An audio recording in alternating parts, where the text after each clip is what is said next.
Thank you for our restoration. Thank you for reconciliation to the Father through the Son by your love. Hello and greetings to all who will be tuning in to this message. My name is Jerlene, and I pray that the peace of the Lord surrounds you and that He allows your heart to be completely given to Him because He deserves it. He's good. He is in control and He delights in those who obey Him. I have been thinking about the stillness and how it's important to be still before the Lord, as well as the importance of knowing our purpose. And knowing our purpose, we will more likely be willing to be still and allow God to have His way. God is sovereign. He's just. He is perfect in all that He does. And so we as people have to submit to that truth. Lately, my pastor has been talking a lot about relationship and the need to be sincere and committed and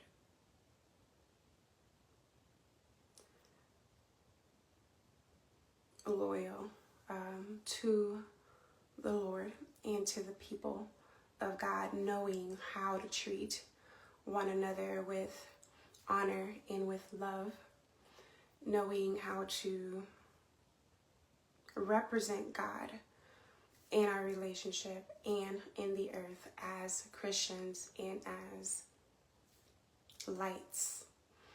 And I have been in the book of 1 Samuel and Psalms, and mainly anyway. I have been reading about David and Saul and Nabal and Abigail and all these people.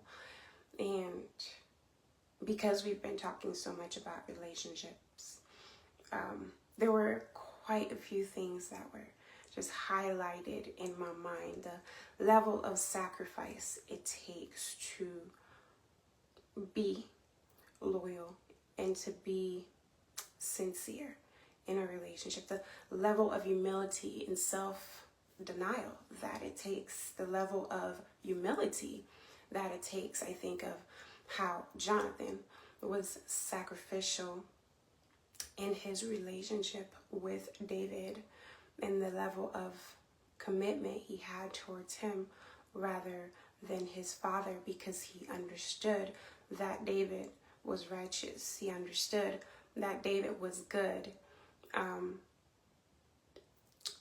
And even when, he makes the plan for David to escape his father and tells him, hey, if I do this, then you need to go away. Then if I do this, then you'll know that my father does not plan to kill you. Like, he finds out all this for him and does that for him. In Abigail, how she humbles herself on the behalf of Nabal, and also was willing to submit to God, in that she made intercession not just for Nabal but for David. She was a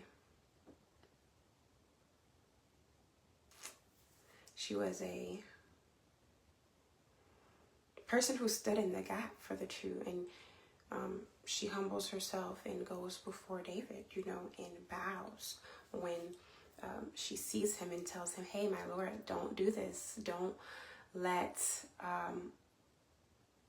Nabal's actions allow you to make a decision that will cause you to have blood in your hands. Allow God to fight your battles. Allow God to be the one to bring justification to you. And so as the sons of God, as the children of God, we don't have to fight our own battles. All we have to do is be still and allow God to justify his name. All we have to do is understand our purpose and have a strong sense of that, a strong understanding of that. Because when we do, then we will know that we can be still and know that he's God on our behalf. Even as Saul chases David everywhere to kill him, and David has many opportunities to take his life, David says, I will not stretch forth my hand to take the life of the Lord's anointed. Though time and time again, Saul was persecuting him, chasing him, and tried to kill him. Like twice with his javelin. Like he threw it at him while he was making music for him to relieve him of unclean spirits, you know? All these things that I am intaking. And it's allowing me to really understand the need to be certain, to be persuaded of God. Okay, God is my God, and I am his person. And since that's the truth, and I understand my purpose, to be his son, to be a co-laborer with him, to be Christ-like, to be his son, then all I have to do is submit and be still and allow him to be God in my life. And allow those that are around me to know him, to see him in me. And to not be moved, to not be tossed, to not be anxious in circumstances or situations. So in this season of life for me, I'm allowing God to be God and having this peace and sobriety. You know, there is sobriety in your stillness. When you understand you don't have to fight for you. When you understand that you don't have to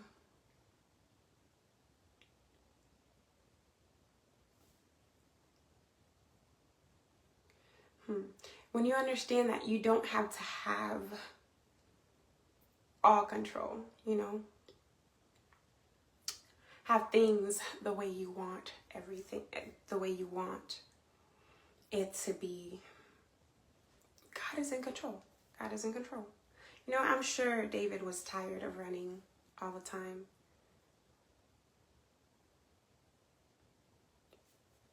I'm sure. I mean, we get tired of the constant challenges because we don't like them. But when we understand just to let God and be still and know that he's God and allow him to be God all by himself on our behalf, there's great peace. There's great sobriety in it. There is great sobriety in it. And I've been experiencing that. Okay, do I understand who I am? Do I understand my purpose? Do I understand the will of God? Do I believe that I'm in the will of God? Okay, so then just be still. There's nothing I have to do. Just be still, obey, submit yourself, walk in humility and sincerity, and just watch God be God and fulfill all his promises and his words for you in this life and in the one to come. And so we have to allow God to have our minds, allow God to have our whole heart, allow God to have our whole being, and be willing to live in such a way that says, my life has to be worship to God. That says, if I have nothing, I need and I better have God. If I have nothing, it needs to be that I have Jesus Christ, and that he's my focus, and that I'm submitting my life to him and not to different systems, not to things, not to things. So we have to have a strong understanding, a strong sense of who we are. Understanding that God knows us. He knew us from the beginning. He knew us before time. He planned us, made us, crafted us. He called us. And he desires that we are justified and eventually glorified. He desires that he's able to say at the end, or as we go through this life, that this is my son, this is my daughter, in whom I am well pleased, because he or she has lived sacrificially every day. He or she has denied themselves to please me, to know me, and to have access to all that I am. We see how Jonathan relationship benefited David, and how David relationship benefited Jonathan. They made promises, they had agreements one with another. And because of their actions and their decisions, they both were a shield for each other. And we see how Abigail was a shield to David, and a shield, in a sense, to Nabal, because he could have died a gruesome death. I don't want to go there, but it's a beautiful chapter to see how Abigail speaks, and how as she speaks, it's as though she was prophesying that, hey, listen, David, you don't have to do anything. Let God justify you. Let God fight for you. And then she goes back to Nabal. He was partying and he was drunken, and she chooses not to talk to him. And when she speaks to him, he just dies. He dies. So anyway, that's not the focus. So we see how those relationships were beneficial. And so I want to liken Jonathan's sacrifice and self-denial, in that he preferred to favor and honor David rather than his father. I want to liken that to us, how we have to be sacrificial. And we have to prefer God over our own selves. We have to prefer God over the people around us. We have to prefer God over things. We have to prefer God above all. Because when we put God first, He promises to prosper us. He promises that we won't lack anything. He promises that we will be safe and we will have protection, that he'll be our shield. And so we have to live sacrificially. We have to deny ourselves. We have to love God and love people. Another thing I've been thinking about is how it's important to treat others with honor. You know, Nabal dies because he didn't give honor to whom honor was due.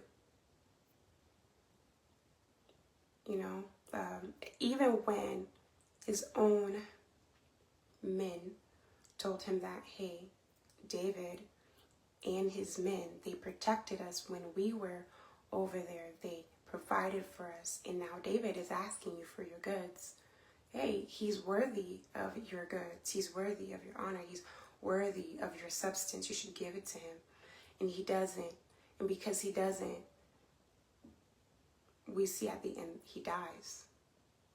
And so I've been thinking about as well how people deserves to be treated like they were created by God. It doesn't matter if you know them or not. It doesn't matter. It doesn't matter if you know them or not. They deserve to be treated as creatures of God, as the creation of God, because God created all things and saw that it was good. And he commands us to love him and to love our neighbors as ourselves. And so it's needful that we know order. It's needful that we know the ways of God, the heart of God, and the mind of God. And in our stillness, in our submission to God, we get to learn that. We get to process through what that means. And as we process through what that means, we realize that